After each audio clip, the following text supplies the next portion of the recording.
Bonjour à tous et bienvenue sur Sensation. L'association France Victime vient en aide aux victimes de violences physiques, sexuelles, psychologiques, d'un accident de la route, d'un vol ou d'une escroquerie, tous les faits qui portent préjudice.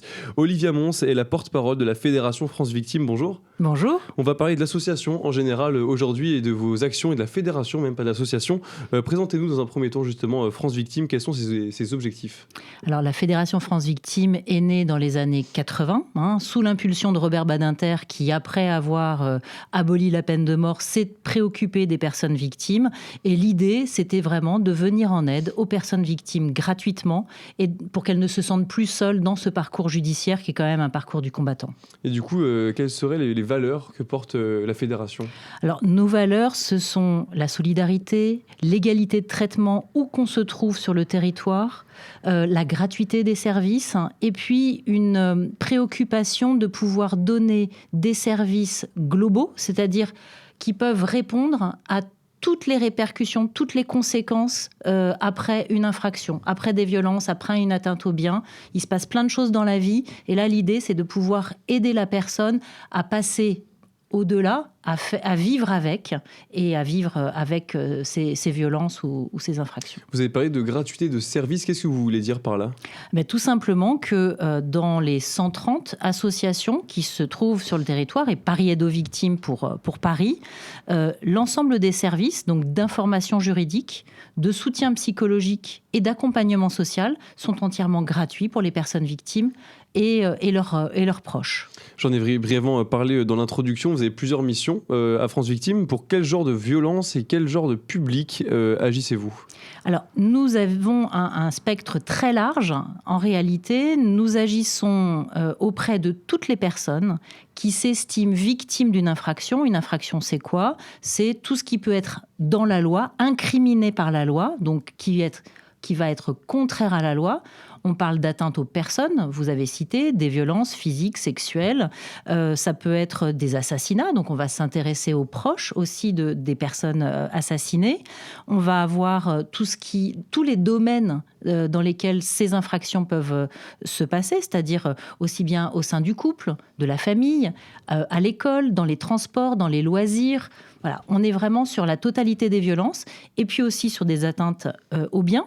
Les atteintes aux biens, c'est des vols, tout simplement, des cambriolages, mais aussi des escroqueries, des cyber-escroqueries, des usurpations d'identité. Voilà, tout un tas de choses auxquelles on ajoute des accidents de la circulation, puisqu'il y a des dommages qui peuvent être vécus par les personnes victimes. Donc, on va les aider aussi à faire un peu le tri dans tout ça, à titre individuel, c'est-à-dire que ça nous arrive à vous ou à moi individuellement ou à titre collectif. Donc, ça veut dire que ça peut fonctionner aussi sur des crashs aériens, des accidents de transport avec un train, mais aussi évidemment des attentats terroristes. Si on prend un cas concret, par exemple, quelqu'un demain vous appelle au téléphone pour avoir besoin de vos services, comment ça se passe ? Comment se passent nos victimes concrètement ? Alors, il y a plusieurs manières d'accéder aux services de France Victime et des associations locales. Il y a un numéro de téléphone qui est national, qui est le numéro du ministère de la Justice que France Victime anime, c'est le 116 006. Et puis après, chaque personne peut avoir accès via notre site internet, notamment france-victime.fr, à toutes les associations locales, donc encore une fois à Paris, Paris Aide aux Victimes. La personne appelle, on va faire un petit peu le point avec elle pour savoir si elle est bien victime d'une infraction pénale. Maintenant, nous, on ne fait pas d'enquête, on croit les gens sur parole.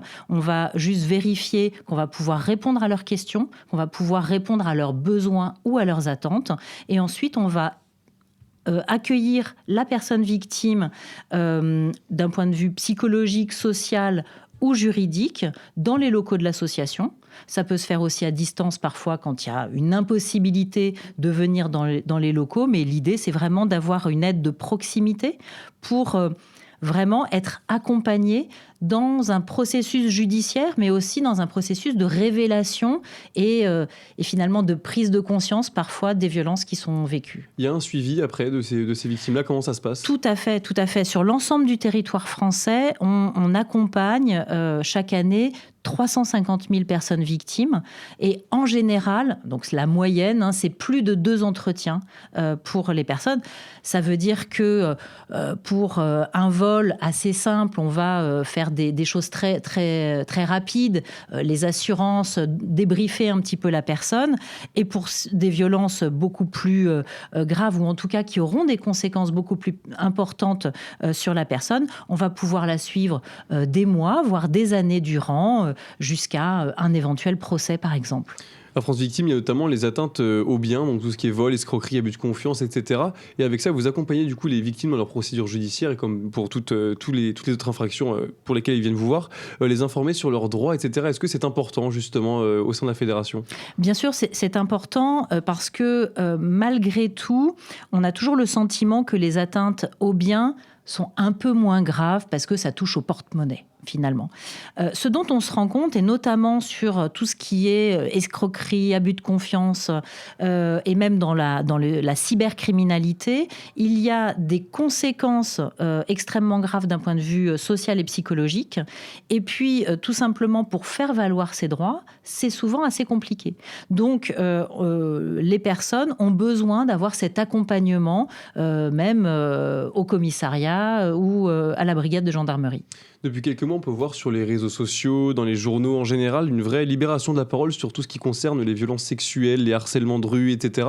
Est-ce que c'est un aspect que vous ressentez, vous, dans vos services à France Victime ? Oui, bien sûr. Depuis MeToo, depuis fin 2017, on a eu vraiment une augmentation de ces demandes, de ces situations.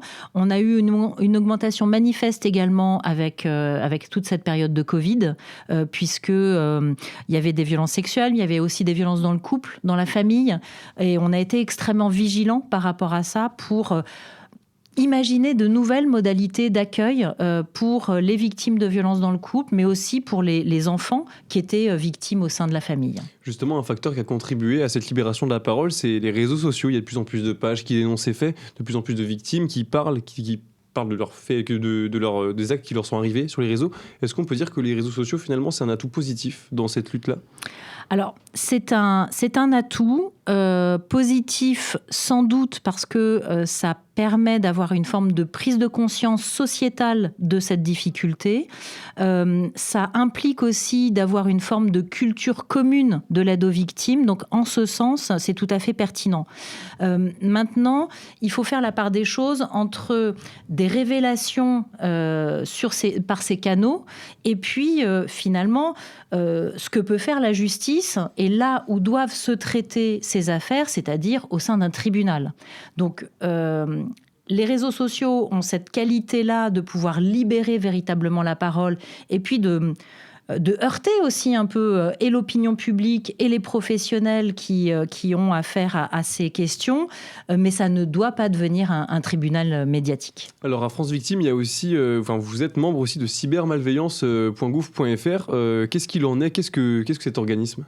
Alors cybermalveillance.gouv.fr, c'est un groupement d'intérêt public qui est extrêmement important, qui a presque 5 ans maintenant.